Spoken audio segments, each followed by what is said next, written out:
A paz de Deus, nosso Pai, e de nosso Senhor Jesus Cristo. Estamos mais uma vez aqui no canal para gravarmos mais um vídeo aqui para nosso inscrito do canal e para todos aqueles que têm acesso à nossa plataforma digital. Deus abençoe todos que compartilham os nossos vídeos, compartilham nossos vídeos, tem assistido nosso canal, então, tem compartilhado com seus amigos, familiares, parentes. E o nosso assunto de hoje aqui, irmão, é o assunto sobre não devemos fazer da exceção uma regra para a igreja. Esse assunto que nós vamos abordar aqui, o nosso assunto, nosso compromisso, irmão, é com a verdade. É um assunto que muitos por ver Deus fazer algo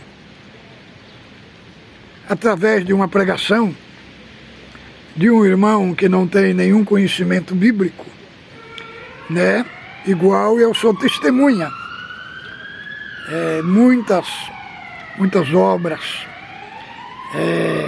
que foi feita, através de Deus se servir de irmãos que não tinham nenhum conhecimento bíblico. E foi uma obra grandiosa, porque estou falando aqui de conversão de almas, pessoas que foi tirado da profundeza do inferno, da feitiçaria, da macumbaria, e Deus fez coisas grandes, transformou a vida da pessoa, pessoas que não tinham família, e hoje têm família, Então muitos, por ver esse tipo de obra, quer fazer de uma exceção uma regra para toda a igreja, dizendo que não precisa estudar a Bíblia, não precisa fazer teologia,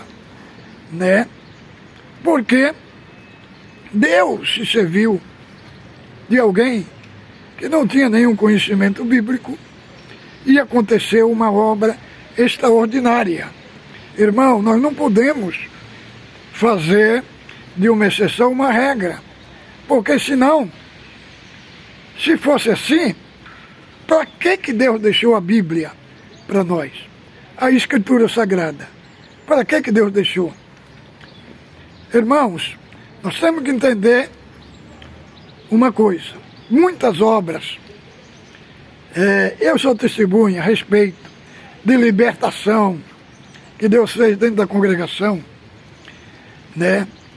libertando pessoas até de enfermidades incuráveis, através de uma profecia.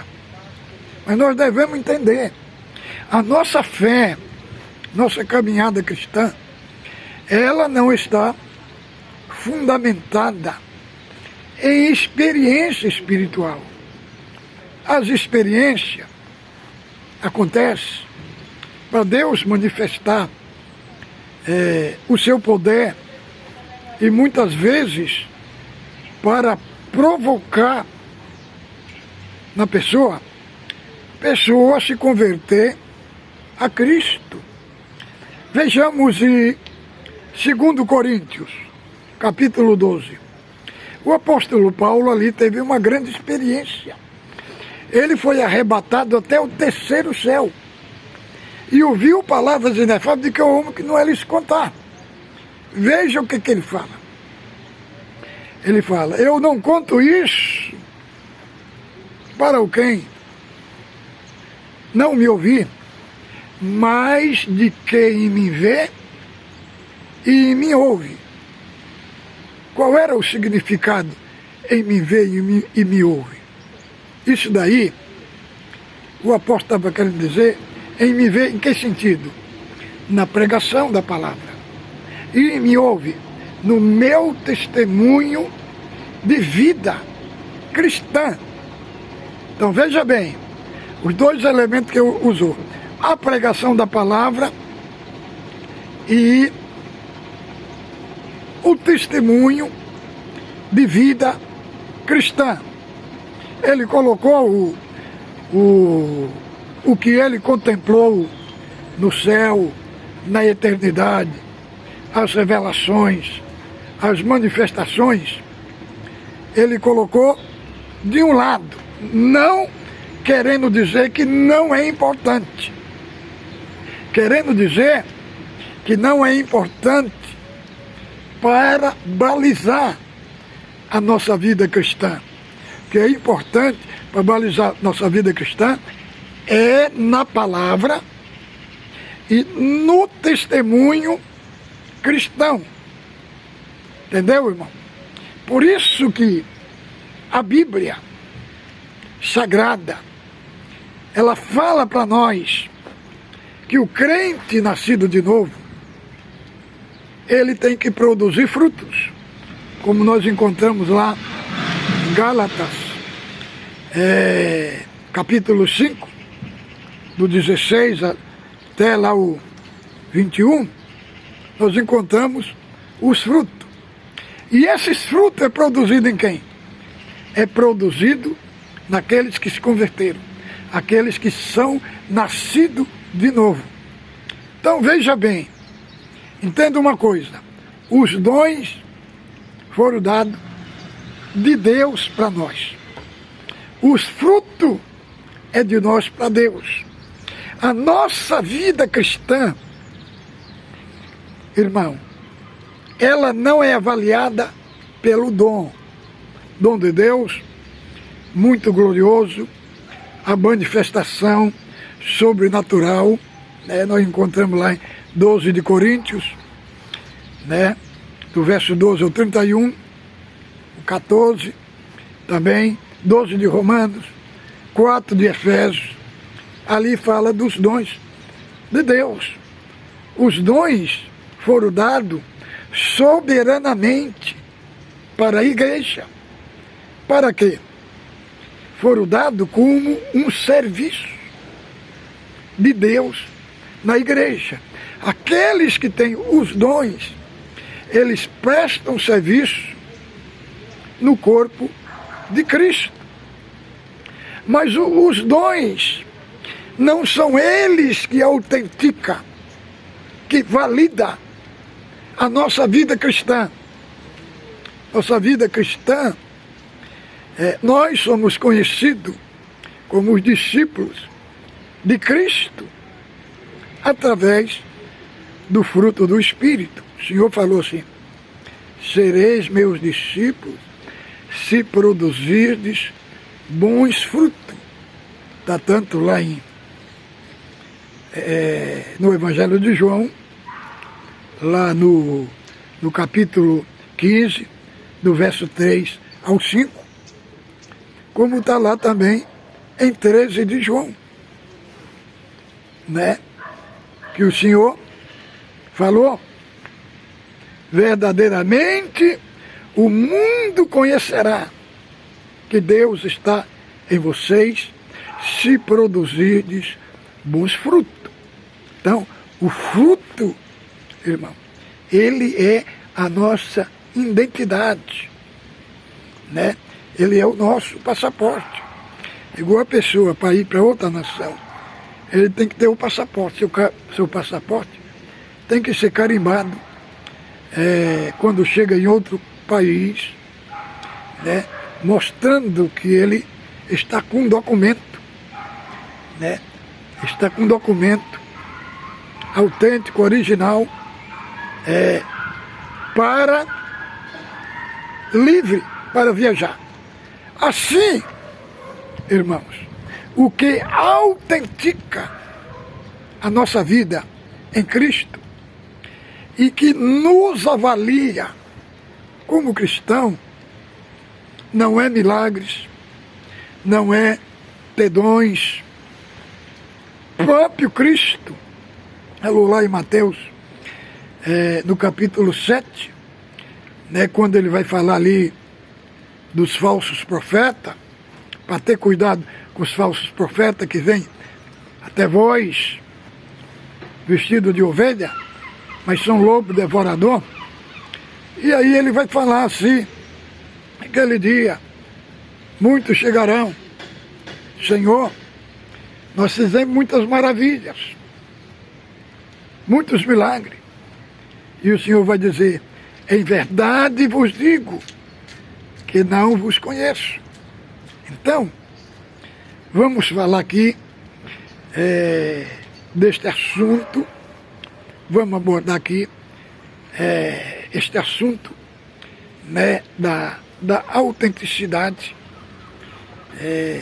da fé, mostrando que, irmãos, não podemos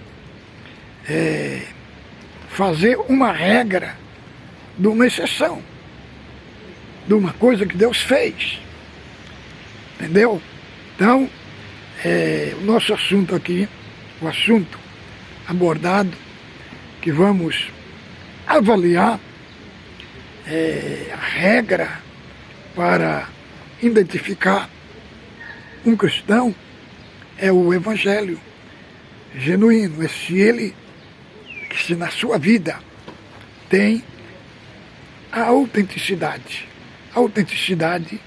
do Evangelho genuíno na vida do cristão, é que vai autenticar ele como seguidor de Cristo, como discípulo de Cristo.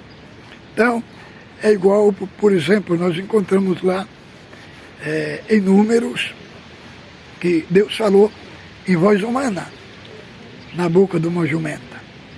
Quer dizer, ali foi uma exceção. Mas nós encontramos só uma vez dentro das Sagradas Escrituras. Só uma vez que nós encontramos escrito ali.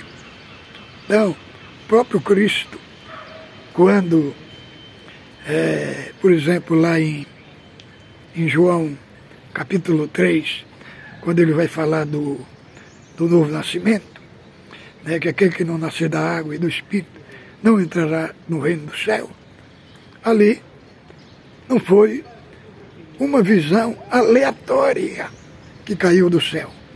Não, ali Cristo está falando do texto de Ezequiel 36, 24 até o 27.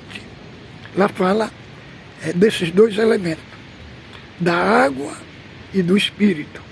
O profeta Ezequiel está pregando ali, uma profecia futura sobre a nova aliança, né?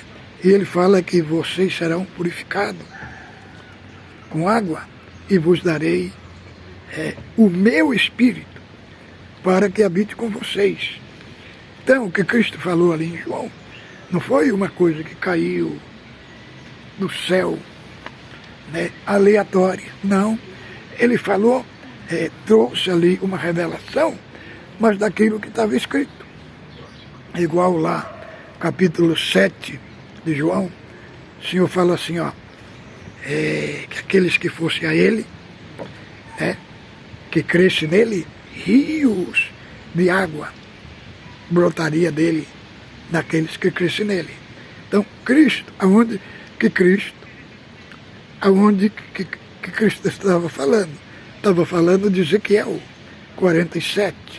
Ezequiel 47 fala do rio de água viva que saía ali, que saía da casa de Deus, né? E o profeta entrou dentro da água, mediu um côvado, deu água pelos tornozelos, mediu mais 1000, água pelos joelhos, mediu mais 1000, água pelo lombo. E depois era um ribeiro que ele não conseguia. Então ali, é um texto do rio ali, tipifica a plenitude do Espírito.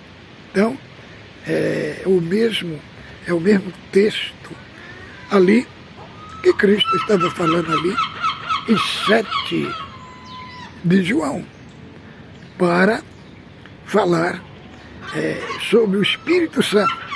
E ali, em 7, não estava falando de uma revelação automaticamente que caiu do céu sobre Cristo, não. Ele estava falando da revelação revelada nas Escrituras Sagradas, que estava dentro da Bíblia. É como lá no capítulo 5 de 1 Coríntios, quando o apóstolo Paulo tem aquele problema daquele jovem que fornicou com a sua própria madrasta, né? E aí Paulo vai falar ali no capítulo 5 para tratar daquele assunto, mandou que aquele moço fosse destituído da igreja, da fé, e ele vai falar assim: um pouco de fermento leveda toda a massa. Não sabei que Cristo é a nossa Páscoa e que foi sacrificado por vós? Da onde que Paulo tira, né, aquele ensino? Foi algo que caiu do céu sobre ele? Não, irmão, ali ele está falando das festas judaicas, de 12 de Êxodo. Então, não foi uma coisa aleatória que caiu sobre ele. Entendeu? Então ele falou de uma revelação já disponível, disponibilizada ali nas Sagradas Escrituras. Irmão, deixa eu falar para os irmãos, tem um ancião que foi apresentado aqui no Porto, para ancião. Ele é analfabeto, ele não sabe ler a Bíblia. Quando ele vai, o Senhor revela a palavra para ele, né, tem que outro irmão subir no púlpito ali e ler a palavra. Né? Ele se chama irmão Venâncio, ele é cigano. Agora, por que os irmãos colocaram ele como ancião lá? Porque, irmão, como os ciganos no Portugal, na Europa, dão muito problema ali, e quando tem problemas no meio da comunidade, então, né, eles colocaram este irmão, que ele é tido, os ciganos, como um chefe. Então, os ciganos só obedecem ele.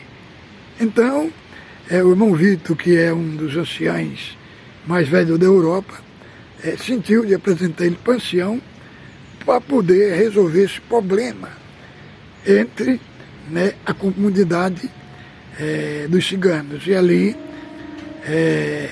ele foi colocado. Então ali foi uma exceção que os irmãos foi.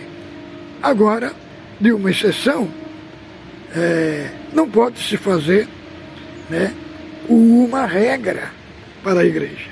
Foi colocado ali por causa desse problema que eu estou falando para os irmãos. Então, irmão, o nosso assunto aqui hoje nesse aspecto, a nossa fé, ela tem que estar alinhada ao Evangelho. É por isso que nós temos que estudar a Escritura, entendeu? Para nós termos uma base doutrinária dentro da nossa fé genuína em Cristo. Então,